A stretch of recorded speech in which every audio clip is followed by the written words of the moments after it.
G'day, welcome to another episode of A Pirate in Chains, the story of convict 6071 James Jimmy Harrison. In this episode we'll be examining the period between August 1847 and November 1848, and we're coming to you today from the little port of Cygnet in southern Tasmania, and we'll be going a little bit further south, first to the probation station at Lymington, and then a lot further south to the southernmost probation station, the end of the world, Southport. I hope you enjoy it. So let's go and find this probation station at Lymington.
Now, I owe a debt of gratitude to my late father, Tony Harrison, who did pretty much all of the research that I have drawn upon in these videos, though I have done a little extra myself to sort of top it up.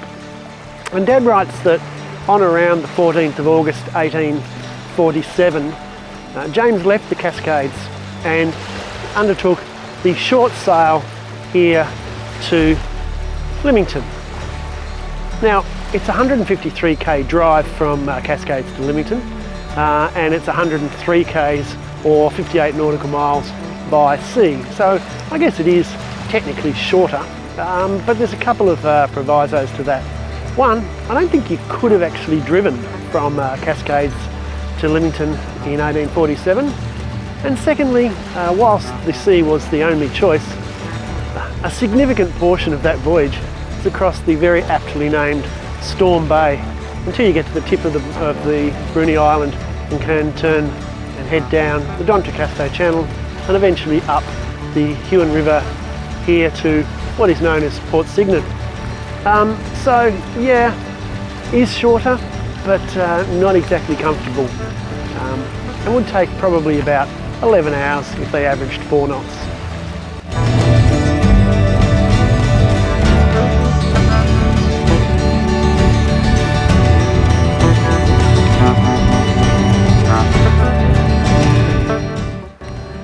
There's no record actually here detailing that this was once the Lymington Probation Station. It's a private farm now, so obviously I can't step foot on it. But it was built in 1845, and so it was really only 18 months old when James arrived here. It had pretty new buildings for separate apartments for the third-class convicts, of which James was one. The wooden huts for the third-class prisoners apparently actually allowed conversation between the cells, between the prisoners, and James must have really liked it here because shortly after arriving, in fact in beginning of September, he was elevated to probation second class, one of the few good raps that he got. But things were not to last, however, because on the 1st of October 1847, he was transferred to the probation station at Southport.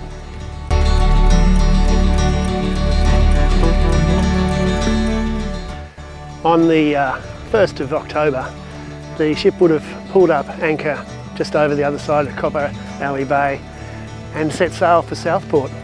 And this, for James, was not going to be a pleasant trip.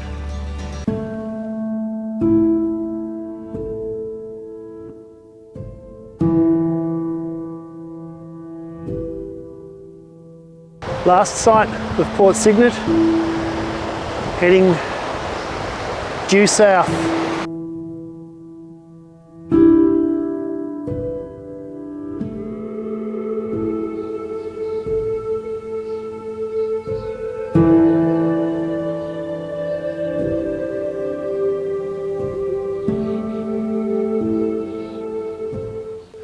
James left the probation station at Lymington in the distance behind us and travelled by ship south to the southernmost probation station, that being Southport.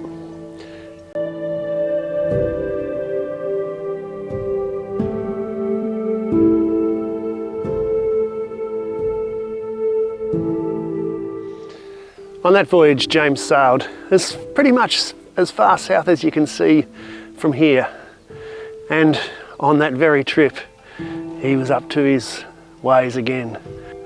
Insubordination on the ship meant that he was to spend the first 30 days of his time at the new probation station in the solitary cells.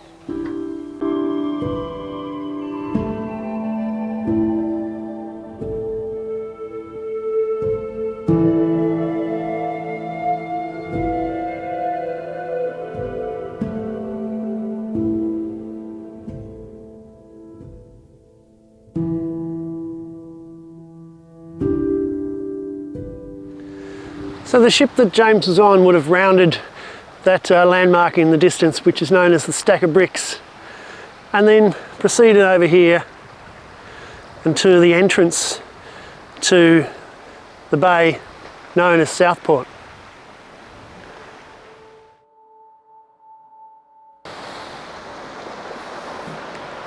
If being sent to Van Diemen's Land as a convict was being sent to the far end of the world, then this place here, Southport, is the far end of the world. Over here, the lighthouse that you can see in the distance is Cape Bruni. And to the south, there's nothing until you get to Antarctica. Southport was the southernmost probation station in Tasmania and southernmost in Australia. And it's still a fairly isolated place today.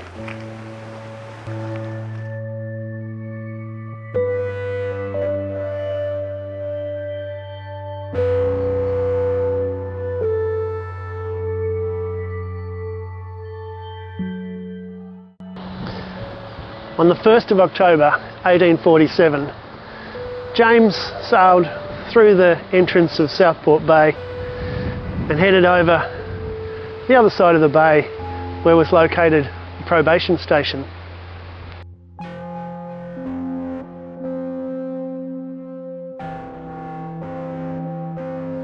Southport had been established as a settlement in 1837, and at the time it was the largest settlement south of Hobart.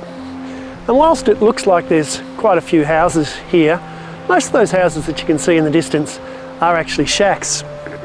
This is a very small little town, southernmost town in Australia. The probation station was established some 4 years later in 1841. The ship would have tied up to a pier just behind me, and if we turn around you can find this is the location of the Southport Probation Station. And James, immediately stepping off the ship, was immediately put into solitary confinement. Latrobe described the solitary cells as not well ventilated but secure, and the side walls were carried forward so that the prisoners would not be able to communicate with each other. Not a particularly social way to start your time at a new probation station.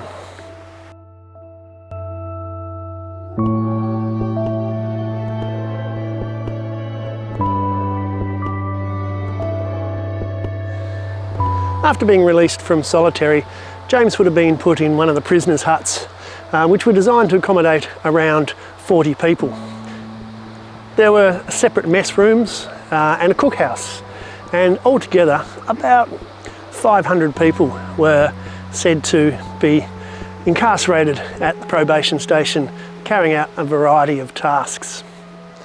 Barely 6 weeks after being released from solitary upon his arrival at the Southport Probation Station, James was insubordinate again, and this time had his sentence extended by another 18 months, taking his sentence at that time to 8.5 years.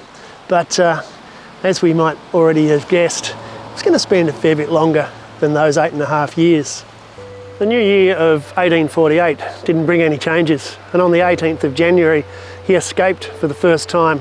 But when you're at the far end of the world, where are you going to escape to? He was shortly recaptured, and for his crime received 18 lashes and 1 month's hard labour in chains.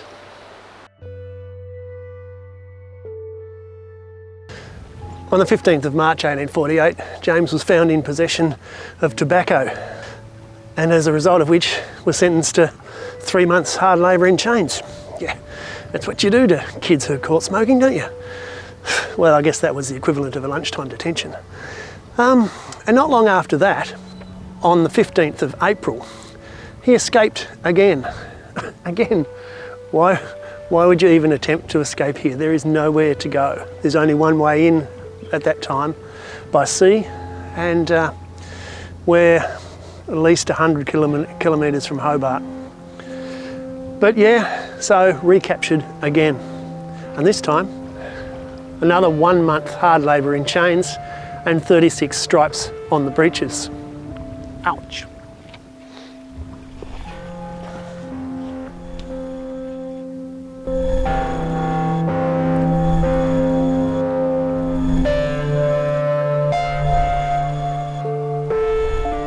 It was around that time, in April 1848, that the station was honoured by a visit from the Governor, Governor Dennison, who arrived with a pretty fixed mind and a message for the convicts, which I'll read, because he wrote this in his journal. When I visited the probation station at Southport, inspecting 130 of the greatest scoundrels in the world, young villains from 16 to 25 years of age, and of the most incorrigible habits, they are sent down here to be as far as possible from the settled parts of the island. 80 of these are in separate cells, but they are most difficult to manage, and I was obliged to hold out threats of enforcing the most severe system of separate confinement, and in 3 or 4 instances to carry out my threats. I think one of those instances might have been James, the greatest scoundrels of the world. That's our James Harrison, and it will only get worse from here.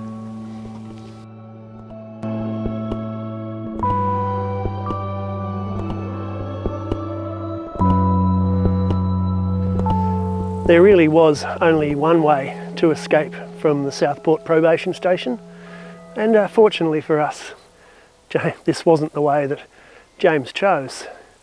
But he did try to escape again on the 9th of May 1878, and again he got caught and received another 36 stripes on the breeches. Oh, that's gotta hurt. Well, it seems that there was another way to escape from the Southport Probation Station, and that's to be a right pain in the arse. And that's what James continued to do until he received an early Christmas present, November 25th, 1848, and they shipped him away from Southport and back to the Cascades.